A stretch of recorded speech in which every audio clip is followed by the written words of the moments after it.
Hi guys, welcome back to the Fifth House Frequency podcast. I'm your host, Haley, and I have been so excited for this episode. Happy almost Halloween. We are officially doing our Halloween special. I'm going to be sharing ghost stories that you guys have written in.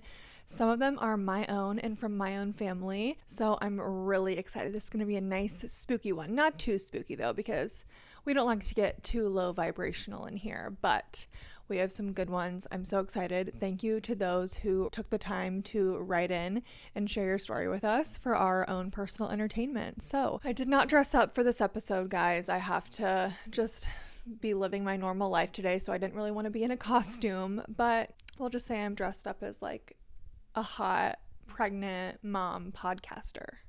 That's what my costume is today. Fun fact, guys, when I was in Salem one year in October, my mom and I have a tradition that we usually go to Salem every October.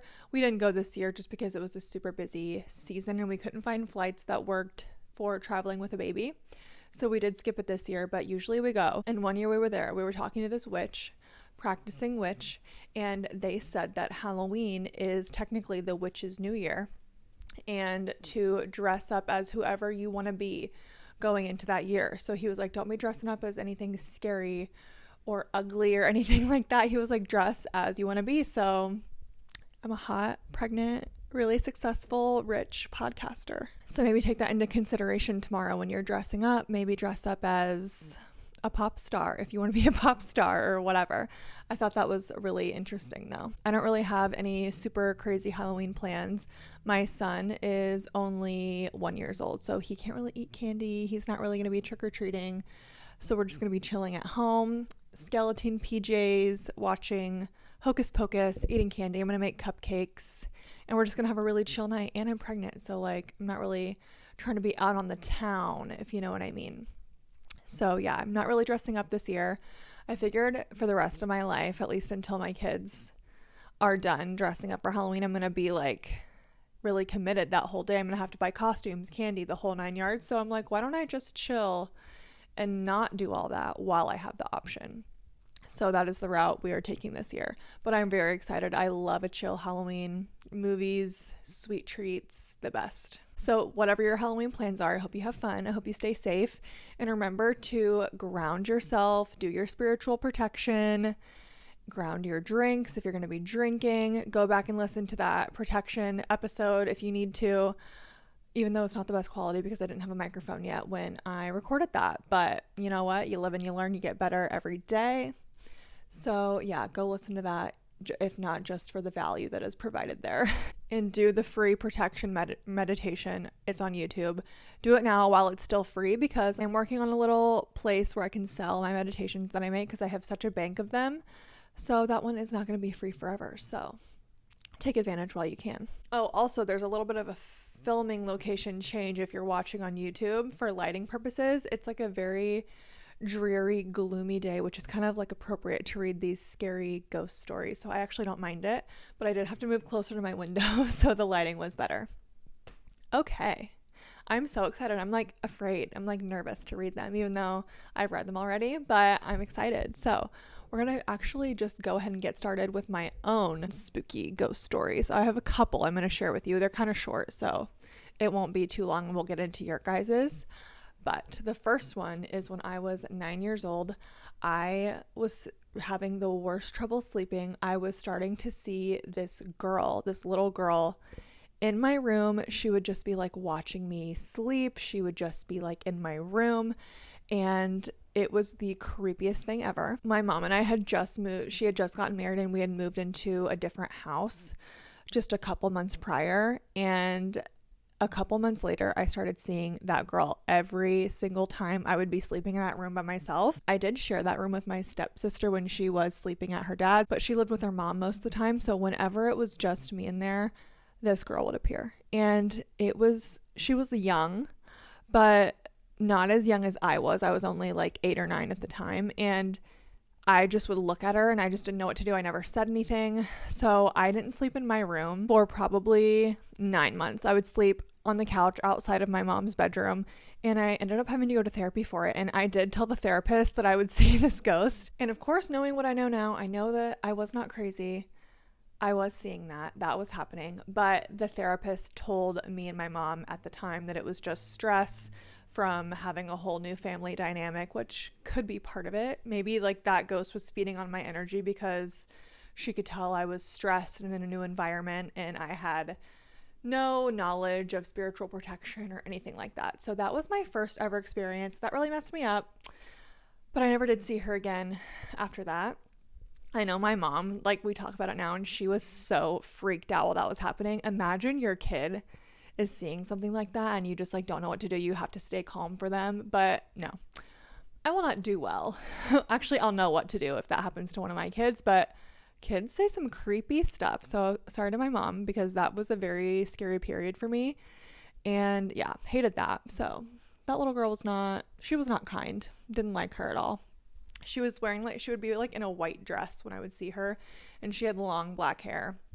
Didn't like her. She was creepy, and she would lay at the top of my closet, on the shelf at the top of my closet, and look at me because I didn't have a closet door, so I couldn't shut it. So she would just be up there like this, staring at me while I was trying to sleep in my bed.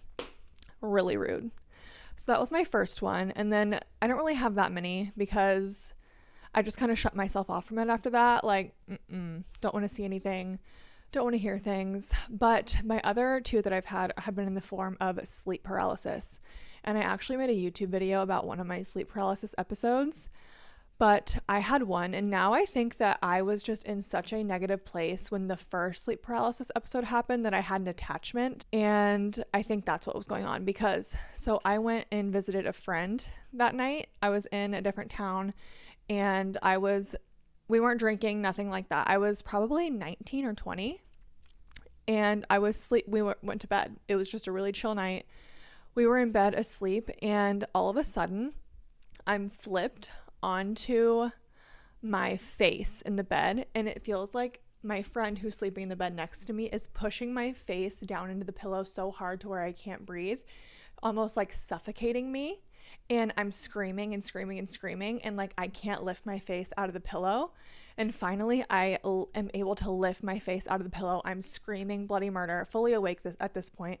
And my friend, I'm not even kidding, is nowhere near me. She's completely turned her faces to the wall.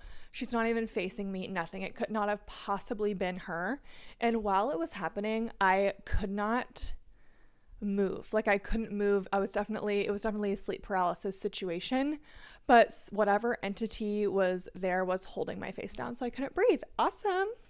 So we wake up, she's terrified. We decide to just drive home at like 5 a.m. We're like, no, we are not messing with this. That was so scary. Nothing really happened to her, but it really freaked her out too. So we were like, absolutely not. We get in a car crash on the way home. Not kidding. Just out of nowhere, hit and run. Literally get in a car crash.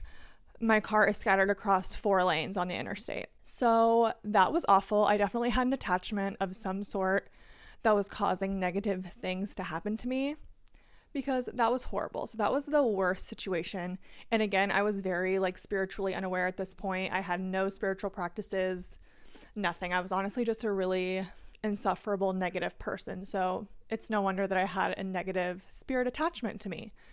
So yeah, that was my first sleep paralysis experience. I had another one, which was probably a year or 2 later, and it was right when I first started getting into spirituality, and I was so naive. I didn't know really anything about protection again, but I was still like dabbling into spirituality and into spirits and like very naively trying to talk to my spirit guides.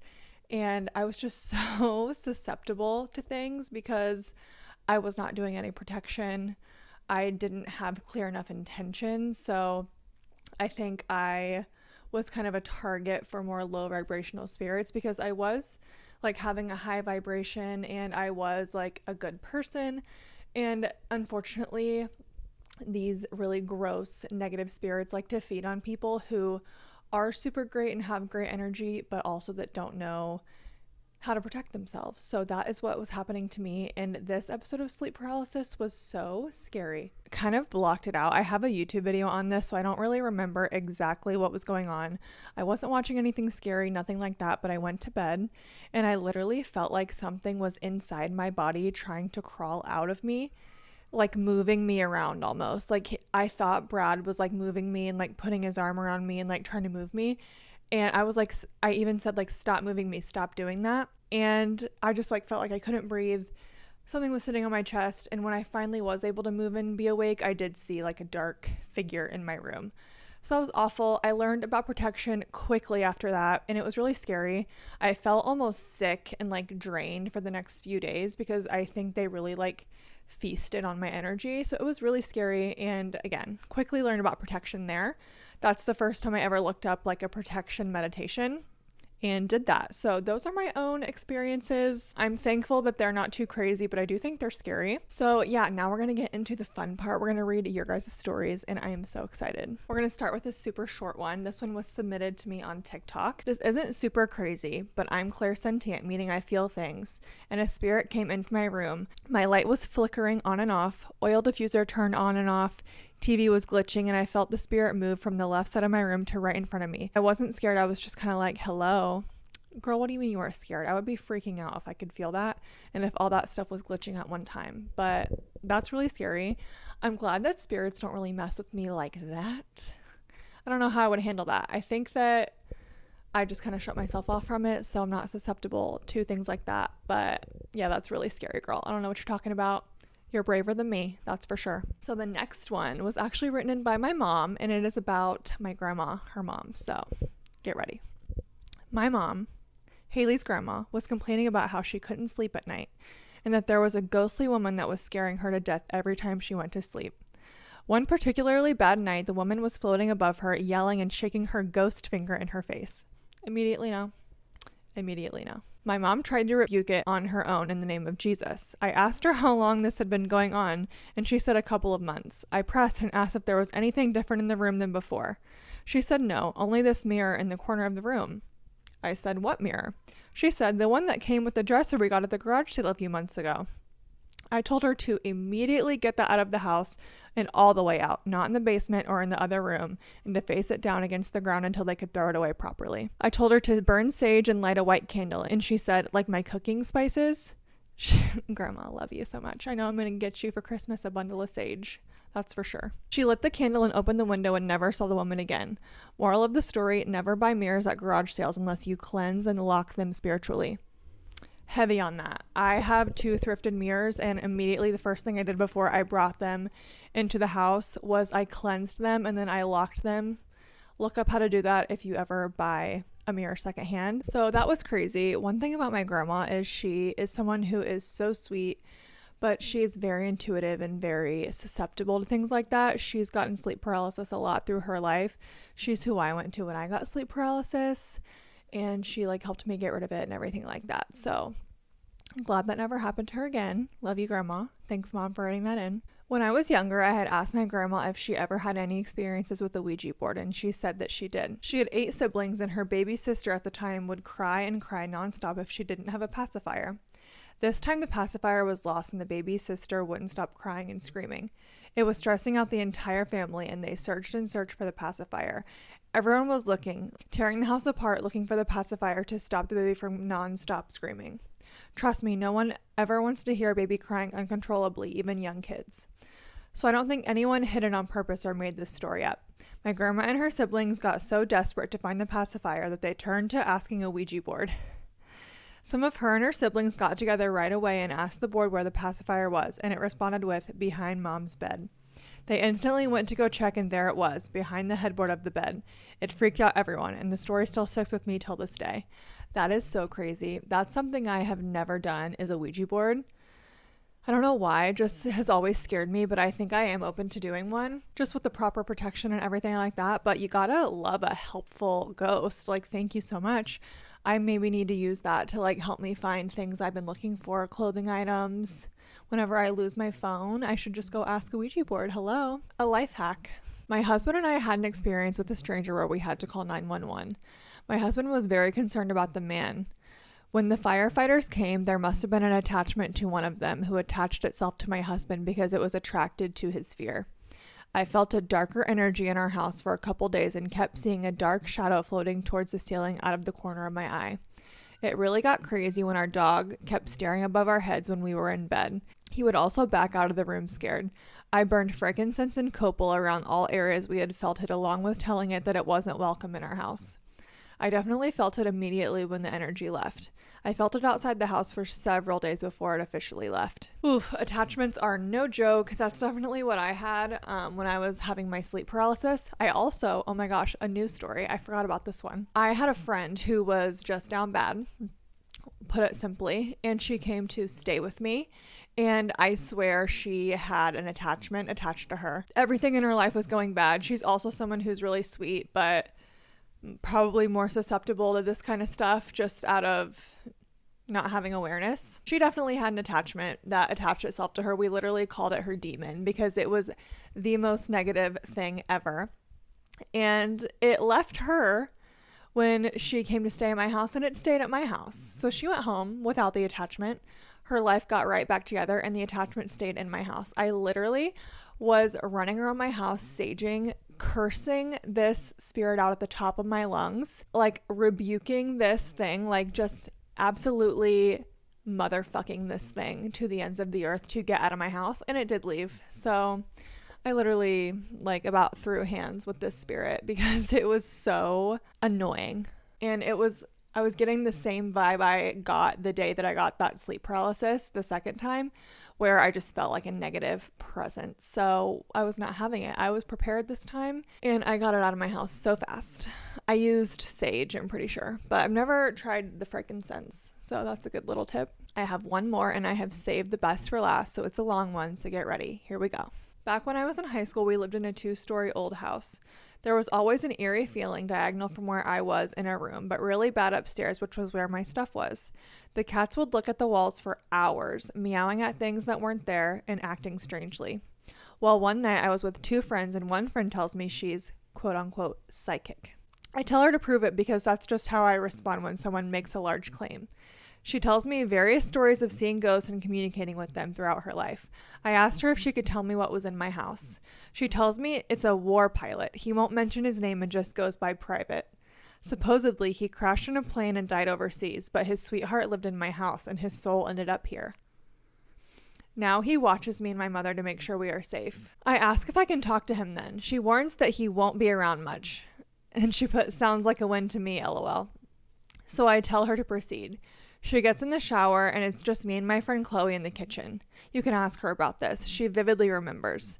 I go to call my dad and it doesn't ring a single time. It goes straight into the call.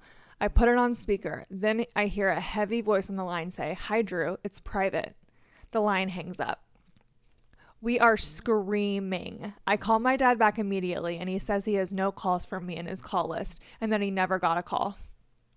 I wasn't scared of that spirit again. I felt him in the house sometime later. It was always a nice feeling and vibe around it once I knew what it was. I went by a few months ago and sadly don't think he stayed in that house. I don't know where he went, but I didn't feel him. I had never heard a story of a ghost dying somewhere and being able to go where their heart wanted to be. Honestly, it brought me a lot of comfort when thinking about what happens when we die. I hope you enjoyed. I've heard so many stories over the years, most of them scary and scarring, but I've never heard a happy one before. I hope other people enjoy it too. That is the sweetest story, that he was going there to just like be with his sweetheart or his girlfriend that passed away and that he was just watching over them. I love a nice, positive ghost story. That is literally so cute of him. I hope he's doing well. I hope he has progressed in spirit world and found his sweetheart. That is so sweet. All right, guys, that was a super fun little episode. I hope you enjoyed it. I love hearing spooky or like cool paranormal stories. So again, thank you guys so much for writing in. Hope you have a very fun and safe Halloween, and I am so grateful you tuned into the 5th House Frequency. I'll see you Thursday.